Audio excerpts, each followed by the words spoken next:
बाक्सानि रुपहि दुर्गा मन्दिरनि दरखं मोखाङाव खुंगा 28थि रंजालि बैसागु फोरबो फालिनो थाखाय लाहार फाहार। बाक्सा जिल्लानि सालबारि मुखुमानि बेन्दोंआव थानाय रुपहि दुर्गा मन्दिरनि दरखं मोखाङाव खुंगा 28थि रंजालि बैसागु फोरबोखौ रुपहि दख'र रंजालि बैसागु फोरबो फालिथाय आफादनि बानजायनायाव फैगौ बैसाग दाननि 29 आरो 30 खालार खालि साननैनि हाबाफारिजों गाजा गोमजायै खुंफुंनो आखायाव लादों। सिगां बोसोरफोराव COVID-19नि गाज्रि थासारिनि थाखाय खुंफुंनो हायाखैमोन आरो बे बोसोराव थासारिया मोजां जानायलाय बोथोरनि थिननाय बायदि बैसागु फोरबोखौ गाजा गोमजायै खुंफुंनो आखायाव लादों।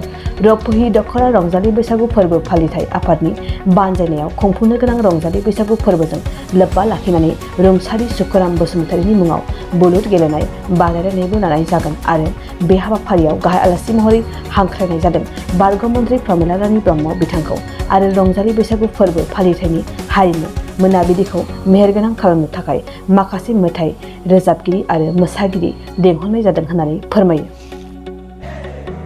गिबियावनो आङो बड'लेण्ड बुब्लि रादाब बुथुमगिरि नोंथांखौ बरायग्रोबाय आरो बड'लेण्ड बुब्लि रादाबखौ मोजां मोनग्रा आइ आफा बिदा फंबाय मोनखौबो रंजालि गोदान बोसोर बैसागोनि गाहाम हामलायनाय बावबाय। जोङो दिनै बे बैसागु जिथु फालिथाय आफादा 1994 मायथाइनिफ्राय जागायनानै दिनै समहालागै 28 बोसोर बैसोआव आगान होबाय आरो बेखौनो जोङो लोब्बा लाखिनानै जि फैबाय थानाय मे दाननि 13 आरो 14 बे साननैनि हाबाफारिजों गाजा गोमजायै खुंनो आखायाव लानाय जादों। थांनाय 2 बोसोर आगोलाव जोङो COVID-19नि सिटुवेसना गोब्राब जानायनि थाखाय जोङो बे बैसागु रंजालि फोरबोखौ फालिनो हायाखैमोन। नाथाय थासारिया मोजां जानायजों लोगोसे जोंखौ थासारिनि थिननाय लेखा जोङो नै फैगौ 2022 नि मे 13 आरो 14 जोङो खुंनो लानाय जादों आरो बे हाबाफारिजोंनो लोब्बा लाखिनानै रुंसारि सुखुराम बसुमतारीनि मुङाव जोङो मोनसे बुलुर बादायलायनाय हाबाफारिबो लानाय जादों आरो बे हाबाफारियाव जोंजोंनो गाहाय आलासि महरै हांख्रायजादों जोंनिनो आगुनि मन्त्रि फर्मार मिनिस्टार प्रमिला रानी ब्रह्म बायदेव बिथांखौबो जोङो गाहाय आलासि महरै बे हाबाफारियाव लिंनाय जादों। हारिमु मोनाबिलि हिसाबै जोङो ओरैनो जिहेतु जोंनि हांख्रायजानाय आलासिफोरा फारियै दङ।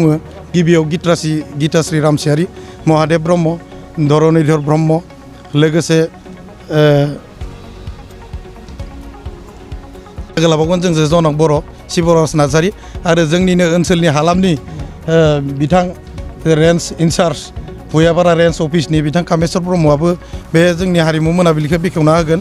बिथाङाबो मेथाइ रोजाबगोन आरो जोंनि ओनसोलाव जाखांफुनाय आरो गोग्लैसोनानै थानाय जिथु गोजाम देंखोगिरि बिथां बिके महन ठाकुरिया बिथांमोनाबो रोजाबगोन आरो लोगोसे बिजय बसुमतारी बिथांमोनाबो बे हारिमु मोनाबिलियाव मेथाइ रोजाबगोन। बेखौ जों साननैनि हाबाफारिब्लाबो जोङो जिथु हारिमु मोनाबिलि बेखौ जोङो 14 खालारावसो जों खुंनाय जागोन आरो लोगोसेनो बेयाव जोङो मोसागिरि हिसाबै जोङो हांख्रायनानै लाबोदों जोंनिनो मुंदांखा जाखांफुंनाय सासे लाइमोन बिथां सुदेम सना रामसियारि बिथाङाबो बे मोसानायाव बाहागो लाफैगोन आरो लोगोसे जोंनि ओनसोलनि जिखिनि जाखांफुनाय। नोंथाङा सरखारि साख्रि नागिरदोंना? नोंथांनि थाखाय मोनसे गोजोनथाव खौरां। नोंथांनि थाखाय दं एडुकेट पइन्ट, जेराव नोंथाङा सोलोंथाइ लानायनि गेजेरजों सरखारि साख्रिनि गुबुन गुबुन रोखोमनि गोब्राब आनजादफोरखौ उथ्रिसारनो हागोन आरो गावनि आथिङाव गसंथानो हागोन।